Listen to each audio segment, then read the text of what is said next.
नमस्कार दोस्तों, बहुत बहुत स्वागत है ज्योतिष और वास्तु के प्रोग्राम में। मैं हूं आपके साथ आचार्य गौरव। लास्ट वीडियो में हमने बात करी थी कि 8th हाउस से क्या देखा जाता है। 1 से अष्टम भाव तक मैंने आपको बताया। अब बाकी के भावों के बारे में बात करते हैं। फिर जो केंद्र त्रिकोण के भाव हैं, उपचय भाव हैं, इन सभी भावों के बारे में बात करेंगे आगे। तो कुंडली का नवम भाव, जैसा कि हर कोई जानता है, ये भाव हमारी कुंडली में हमारे धर्म का होता है, हमारी शिक्षाओं का होता है, हमारे किस प्रकार का हमारा भाग्य है, डेस्टिनी कैसी है, उस प्रकार से देखा जाता है। तो नवम भाव कहीं ना कहीं दोस्तों एक विशेष महत्व हमारी लाइफ के अंदर अदा करता है। जैसे कि लगन है, जो प्रथम भाव है, वो हमारी विल पावर है, हमारी स्ट्रेंथ है, क्योंकि वो सभी भावों को कंट्रोल करता है। उसी प्रकार अगर नवम का सपोर्ट ना मिले तो कहीं ना कहीं दिक्कतें देखी जाती हैं। नवम का स्ट्रांग होना बहुत ज़्यादा ज़रूरी है। मेहनत तो हर इंसान कर रहा है, लेकिन उसकी मेहनत का रिजल्ट कैसे मिलेगा, क्या उसके भाग्य में दम है, ये कुंडली का नवम भाव दिखाया जाता है। इसीलिए कुंडली का नवम भाव दोस्तों एक विशेष महत्वता अदा करता है हमारी जीवन के अंदर। उसकी जो वैल्यूज़ हैं वो बहुत ज़्यादा बढ़ जाती हैं। जैसा मैंने बताया कि हमारी डेस्टिनी, हमारी कुंडली के अंदर हमारा भाग्य कितना चमकेगा, किस प्रकार चमकेगा, किस एज में चमकेगा, ये भी हमारी कुंडली के नवम भाव से देखा जाता है। हमारा धर्म, हम धर्म के प्रति कितना जागरूक हैं, हम नास्तिक हैं, हम आस्तिक हैं, ये सब कुंडली का नवम भाव हमारा दर्शाता है। तो इसीलिए नवम भाव का स्ट्रांग होना कुंडली में बहुत ज़्यादा ज़रूरी है। दशम भाव की बात करें तो दशम भाव से हमारा कुंडली में देखा जाता है हमारा व्यवसाय, हमारा रोज़गार। हालांकि रोज़गार भी जो काम होता है वो भी किसी धर्म से कम नहीं, और काम की इज्जत करना बहुत ज़्यादा ज़रूरी है। तो कुंडली में जो दशम भाव होता है ये हमारे कर्म का होता है, हमारे धर्म का भी मैं इसको मानता हूँ।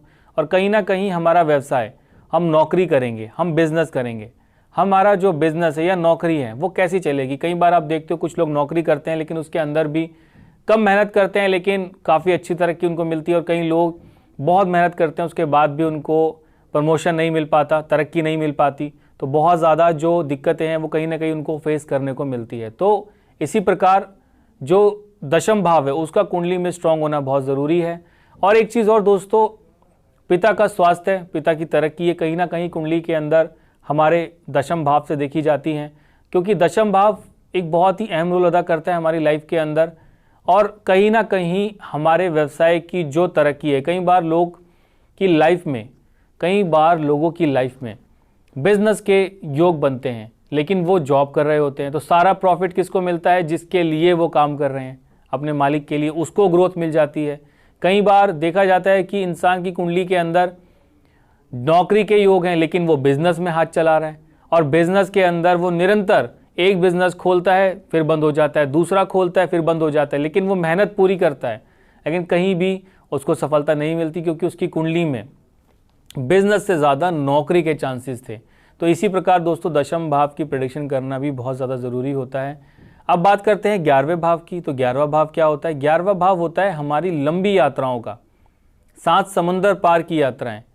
हालांकि पहले के जो ज्योतिष में, क्लासिक्स में जो यात्राएं, विदेश यात्राएं होती थी, वो किसी नदी या नाले को पार करके उस ज्योतिष को उस तरीके से मापा जाता था। जो पुराने जो क्लासिक्स होते थे उसमें जो देखा जाता था ज्योतिष को, तो उसमें कहीं ना कहीं जो प्रेडिक्शंस होती थी वो किसी नदी या नाले को पार करके विदेश योग, या किसी गांव को पार करके दूसरे गांव में जाना, नदी को पार करके, वो विदेश योग कहलाता था। लेकिन अब इस ज़माने में जो विदेश योग होता है वो कहीं ना कहीं 7 समंदर पार लंबी यात्राएं, वो कुंडली के 11वें भाव से देखी जाती है। 11वां भाव एक विशेष महत्व रखता है हमारी लाइफ में, क्योंकि ये लाभ का भाव भी है, लेकिन इसका बहुत ज़्यादा स्ट्रांग हो जाना, बहुत ज़्यादा पावरफुल हो जाना लाभ को लोभ में बदल देता है। यानी कि लालच के रूप में वो इंसान के स्वभाव में लेकर आ जाता है, और कहीं ना कहीं इंसान लालच के चक्कर में नुकसान उठाता है। जो लोग सट्टा खेलते हैं या कहीं ना कहीं जुआ खेलते हैं, तो 11वां भाव इन लोगों का बहुत ज़्यादा स्ट्रांग होता है, क्योंकि ये जो लाभ है ये लोभ में बदल जाता है और फिर वो कहीं ना कहीं अपना नुकसान कर बैठते हैं। तो इसीलिए 11वें भाव को समझना बहुत ज़्यादा ज़रूरी है। ये हमारे लंबी यात्राएं, हमारे प्रॉफिट को डबल करना, प्रॉफिट को कई बार आपने देखा है, जैसे मैं बता रहा हूँ कि लोग मेहनत करते हैं, एक इंसान एड़ी चोटी की मेहनत करता है सुबह से शाम तक, लेकिन प्रॉफिट कितना मिलता है? इतना, ज़रा सा। लेकिन एक इंसान जो आराम से ऑफिस में बैठता है, थोड़ा बहुत अपना काम किया लेकिन उसको टाइम पे सैलरी मिल रही है, या बिजनेस कर रहा है तो नौकर काम कर रहे हैं और प्रॉफिट बहुत ज़्यादा। तो ये कुंडली का एकादश भाव यानी 11वें भाव से देखा जाता है। अब बात करते हैं 12वें भाव की। तो 12वां भाव होता है हमारी कुंडली के अंदर, इसको सभी कहते हैं मोक्ष का भाव, लेकिन मैं ऐसा नहीं मानता। मेरा मानना यह है कि 12वां भाव जैसे कि छठा भाव है, क्योंकि छठे से वो 7वां हुआ और 7वां भाव मार्केश होता है, तो इसीलिए ज्योतिष में कई बार लोग बोलते हैं कि ये मोक्ष का भाव है। लेकिन मेरा मानना यह है कि ये जो भाव होता है ये हमारा कहीं ना कहीं व्यय भाव होता है, हॉस्पिटल का, कोर्ट कचहरी का।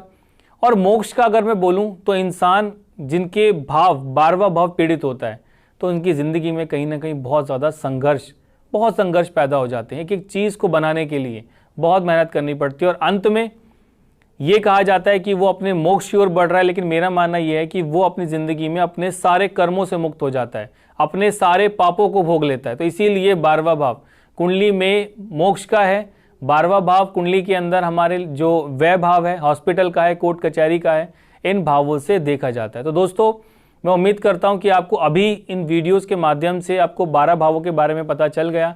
अगली वीडियो में मैं आपको बताऊंगा कि ये जो भाव हैं इनमें जो भावों की जो जोड़ी होती है, जैसे केंद्र, त्रिकोण, उपचय, आपका मोक्ष भाव, मृत्यु के भाव, त्रिक भाव, ये कौन कौन से होते हैं, इसके बारे में अगली वीडियो में हम चर्चा करेंगे। तब तक के लिए इजाजत दीजिए, नमस्कार।